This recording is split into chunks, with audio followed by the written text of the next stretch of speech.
a collection of about 25 songs that get played every year around this holiday season.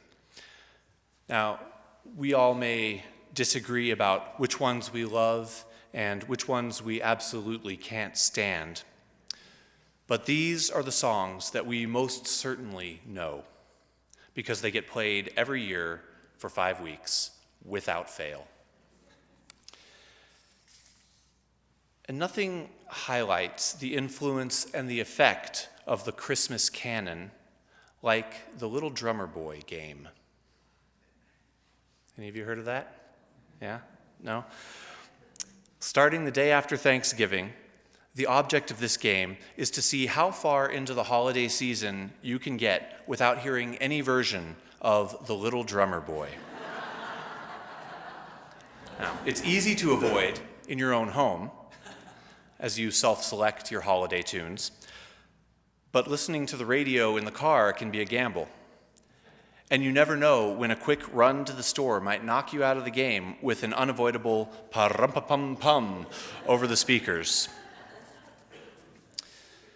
Upon hearing the snare of the game-ending drums, many people take to their social media accounts, simply posting, "I'm out," or if they feel like a little context is needed, they might add hashtag Little Drummer Boy or hashtag LBD, or LDB, sorry. Just to drop a clue for those of us who aren't as in the know. Apparently this game has been going on for a few years, but I hadn't heard of it until this year. And I have to say, I made it about 2.5 weeks before I was knocked out about halfway through December. It was one of those playlists, you didn't see it coming. So how many of you are still in the game? Not a few? Uh-huh. Maybe you don't want to hear the postlude today. No, good for you. Keep going strong if you're still in the game. I applaud your effort. Now, as much as we are saturated by these 25 or so songs of the Christmas canon, there's so much holiday music out there that is beyond the Christmas canon. But there only seems to be so much sound space to fit our musical attention spans into. So today, for just this one brief hour, I'm inviting us to clear a little room for some holiday B-sides, to consider some of the lesser-known songs of the season. Many of them are songs and carols that are associated with Christmas, but some go beyond Christmas or have a more complex relationship with more than just one tradition. I'd like to begin by exploring the origin of Christmas carols. Now, it may be that the term carols doesn't even need the qualifier Christmas in front of it to be associated with this particular season. What do you mean? What kind of carols? Of course we're talking about Christmas carols. What other kinds are there? Well, as it turns out, carols are originally pagan songs of praise and joy, and were sung for a variety of festivals and celebrations in every season throughout the whole year. When the Christian church decided to move Christmas to be celebrated in winter, some of the customs and traditions that pagans would use to celebrate the winter solstice were taken up by Christians for the celebration of Christmas. In fact, many elements of Christmas, as we now know it, are pagan in their origin, including carols, Christmas trees, Yule logs, candles, mistletoe, and holly. So the practice of singing songs to celebrate the season came from the pagans. But the Christians didn't do it the same praising and joyful way the pagans did when they took over carols. In fact, the earliest Christian songs that were created to replace the pagan ones were often very somber hymns, and they were not very popular. The first hymn, designated specifically as a Christmas song, was called the Angel's Hymn, and was ordered to be sung at Christmas by the Bishop of Rome back in 129 AD.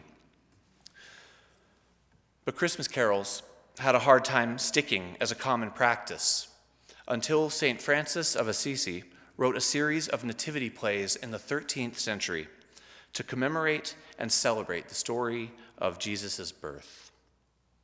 His plays were like early versions of Broadway musicals, in that they used songs to tell the story. And like the songs of modern musicals, they were generally viewed more as entertainment rather than as religious songs. However, this style of song was far more popular than those solemn Christian hymns of the previous centuries, and so these actually started to catch on. And these entertaining narrative-style songs began to resemble the Christmas carols that we know today. So that is, roughly, how Christmas carols developed. But this narrative style is not unique to Christmas carols. Ballads are a popular form of passing along customs, values, and stories from one generation to the next using the oral tradition.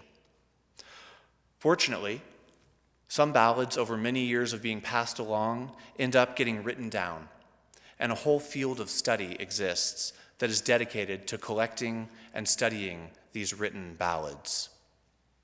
One such person who was especially devoted to this work was Harvard folklorist Francis James Child. In 1882, Child published the first volume of The English and Scottish Popular Ballads. He would go on to publish a total of 5 volumes under this title. The 305 ballads that make up this collection, some of which date back as far as the 1300s, are often simply called the Child Ballads. And one of the Child Ballads, specifically number 54, is called the Cherry Tree Carol. And thanks to the effort of Francis James Child, it has found a place in our modern world. Cherry Tree Carol is one of our lesser-known Christmas carols, a holiday B-side, but it has found some modest popularity through being performed by such notable musicians as Joan Baez, Judy Collins, Peter, Paul, and Mary, and Sting, among others. Cherry Tree Carol, which dates back to the 15th century, tells us the story of Joseph and a pregnant Mary making their way to Bethlehem. As they pass through an orchard, Mary asks Joseph to climb up and pick her some cherries. But Joseph refuses, suggesting that the father of her child fetch them for her. Remember who's the father of her child? It's not Joseph, okay? I know, very rude, right? And so Jesus, growing in Mary's womb, orders the cherry trees to lower their branches so that Mary can reach them, which they do. And this display of divine power pretty much convinces Joseph to drop the whole attitude thing against Mary. So that's the Cherry Tree Carol in a nutshell. And Joan Baez, perhaps is the first of the modern musicians that I mentioned to bring the Cherry Tree Carol into popular culture. But she actually did this not just with the Cherry Tree Carol, she did it with quite a few of the child ballads. She recorded 10 of them in total across 4 of her albums. So in the spirit of stepping outside of the Christmas canon, I'd like to create the space here for this 15th century song to come alive among us. So because this song is so old and there have been so many versions of it collected, if this is a song that you are familiar with, I undoubtedly will not sing all of your favorite verses. I'm singing a version pretty much the Judy Collins version, but I don't do all of her verses. So, and also this being a folk song, the last line of every verse is repeated. So if you'd like to jump in and sing that as a refrain, it's always a different line, but you can always repeat the last line with me.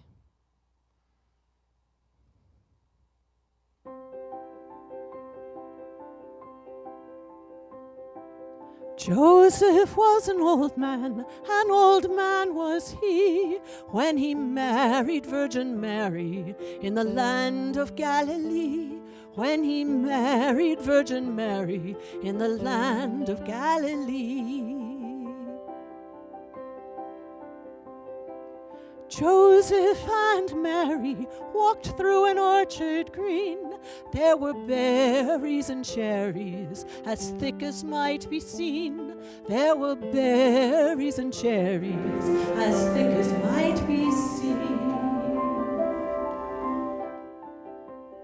Oh, then bespoke Mary in a voice meek and mild, "Pluck me one cherry, Joseph, for I am with child. Pluck me one cherry, Joseph, for I am with child." Oh, then bespoke Joseph in a voice most unkind, "Let him pluck thee a cherry that brought thee with child. Let him pluck thee a cherry that brought thee with child." Oh, then bespoke the baby within his mother's womb, "Bow down the tallest branches that my mother may have some. Bow down the tallest branches that my mother may have some." And bent down the tallest branches unto his mother's hand, and she cried, "See, Joseph, I have cherries at command." And she cried, "See, Joseph, I have cherries by command." Oh, then bespoke Joseph, "I have done Mary wrong. Oh, eat your cherries, Mary, that grow upon the bough. Oh, eat your cherries, Mary, that grow upon the bough." Then Joseph was a-walking, and he heard an angel sing, "Soon here on earth there shall be born your heavenly King. Soon here on earth there shall be born your heavenly King."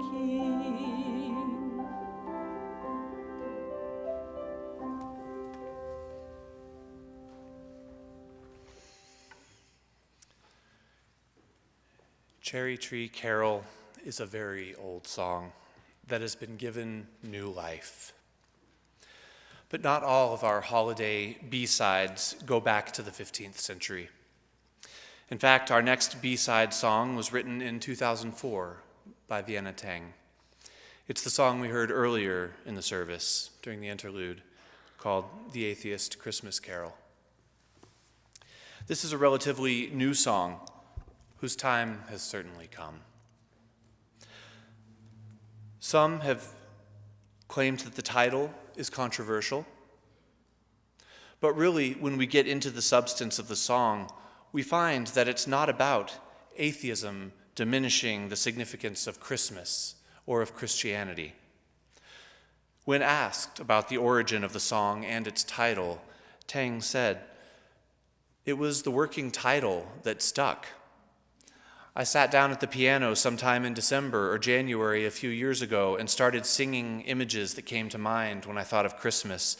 Most of the impromptu lyrics didn't make it into the song, but the chorus came immediately. Don't forget, I love you." I knew it was a Christmas carol, but it wasn't a Christmas carol in any traditional sense, not even in the Silver Bells or Let It Snow sense.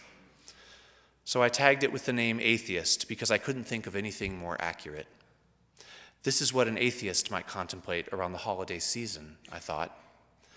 Kinship and community. Human beings' own potential to rescue each other. A little warmth in the long winter.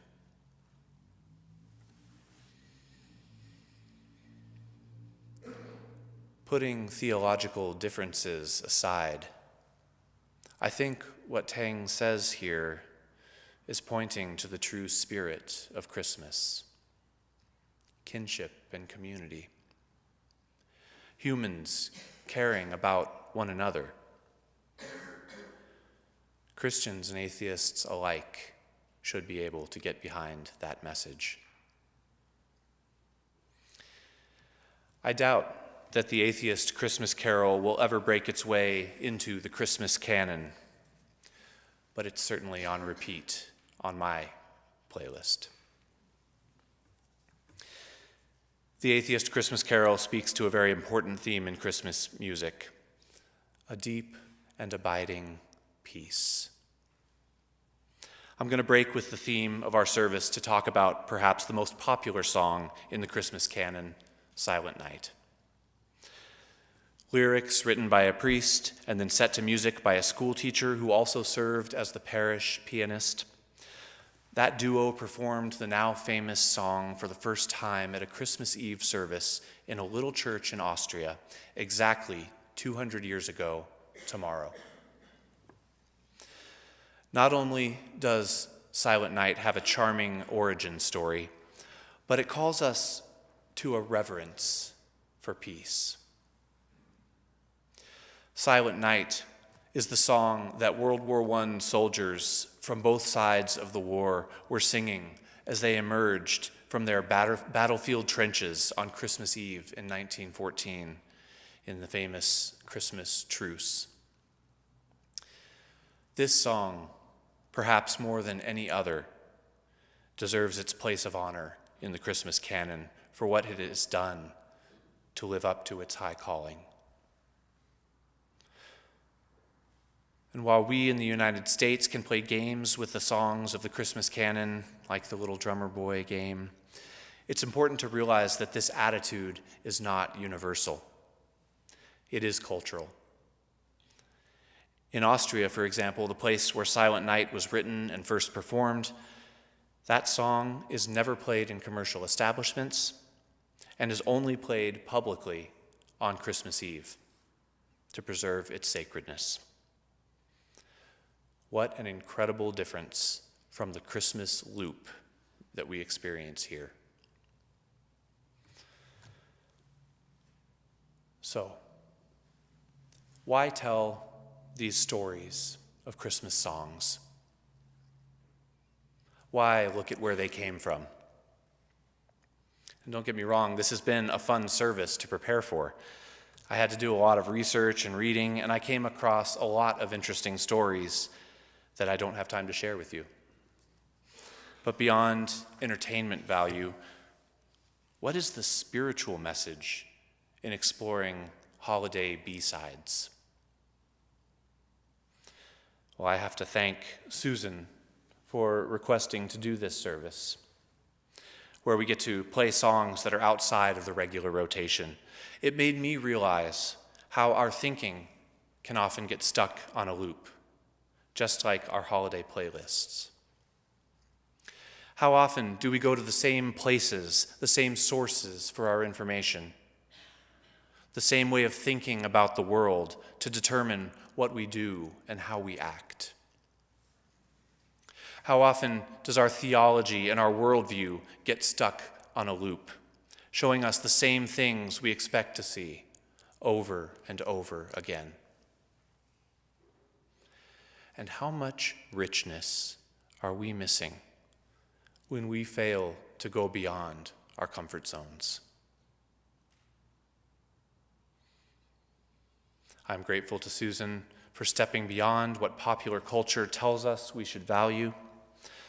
Susan has unapologetically stated that she likes what she likes, and it's not what is bombarding us on repeat in the car, in the stores, and on our devices. Today we play you these songs, the songs we've chosen, and I tell you these stories about those songs in order to break the loop. To invite into the room that which we often don't stop to consider, to reflect with intention on what we expose ourselves to, and to mindfully notice what we think and how we feel in response to those things. We do it to understand how our influences shape us. Because they do shape us. As Jason Mraz says, it takes a thought to make a word, and it takes some words to make an action. So may our thoughts make good words, and may our words make good actions that are guided by the true spirit of Christmas. Kinship and community, our human ability to rescue each other, a little warmth in the long winter, and a deep and abiding peace. May it be so.